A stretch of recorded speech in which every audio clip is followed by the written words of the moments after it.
McKittrick Farmers Mercantile. Local foods, weekend restaurant and market, banquet and luncheon hall, entertainment venue, and local education classes. www.themerc.com.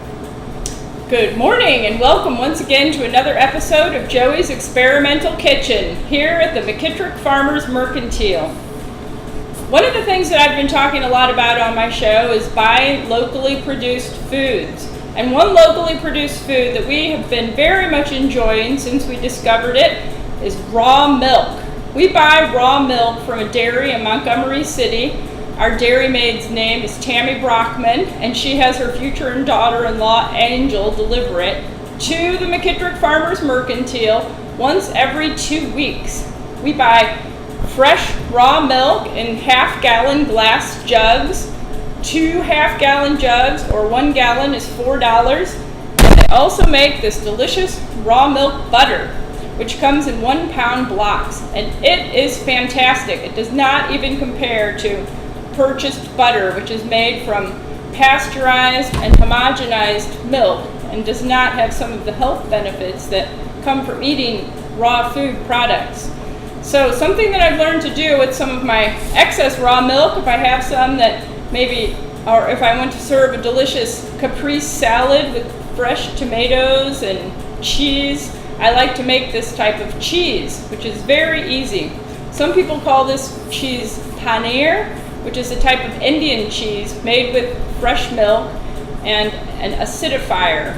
So another name for it is queso blanco, which is a Mexican type of cheese, and it's sometimes made with lemon juice. So you can make this cheese with either lemon juice or vinegar. It's very simple, and I'm sure you will enjoy making it. Now, I'm not sure how successful this cheese is made with the pasteurized milk that you purchase at the store, because I have most often made it with the raw milk from the dairy. So basically, you heat your milk up in a stainless steel pan to just about boiling, or 185 degrees. It's not necessary, but it is helpful to have a thermometer to measure the temperature of your cheese. So you'll see that it's about to boil when it just starts to get bubbles on the surface. Sometimes I even do this in a double boiler or a pan underneath with boiling water and my pan with milk on top. But if you don't have a double boiler or you just like to get it going faster, just use your regular pan and stir it so that it doesn't scorch on the bottom. I can see now my thermometer is reading almost 185 degrees, and I start to see little bubbles forming on the surface. So the only other ingredient that you need for this delicious recipe is 1/4 cup of vinegar or lemon juice. Today I'm just going to use the ordinary white vinegar because I know this is going to be very successful. So once your milk is up to the right temperature, slowly stir it and pour in your vinegar. You'll start to see the curds forming right away. Kids love to do this, to make this, because it's so quick and easy and almost guaranteed successful. So now you see I have curds and whey. The whey is the clear milk product that is separated from the fat or the curd.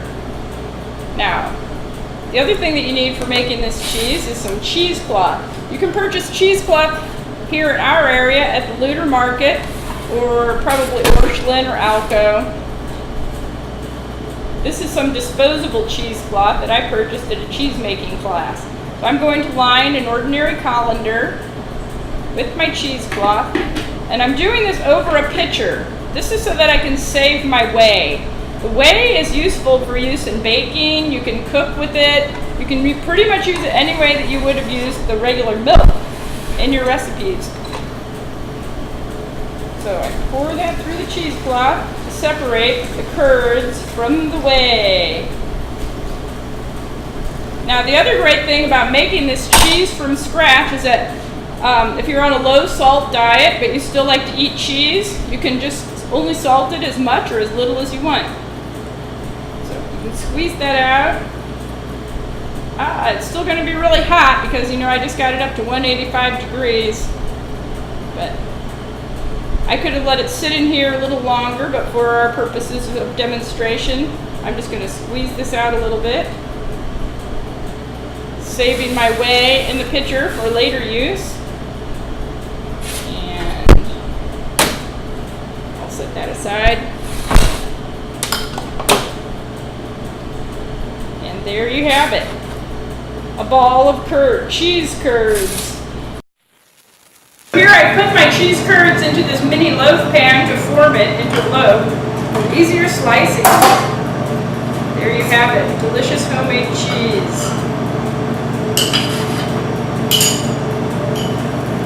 There's our cheese. Bon appetit! Homemade cheese from the McKittrick Farmers Mercantile. See you again next time at Joey's Experimental Kitchen.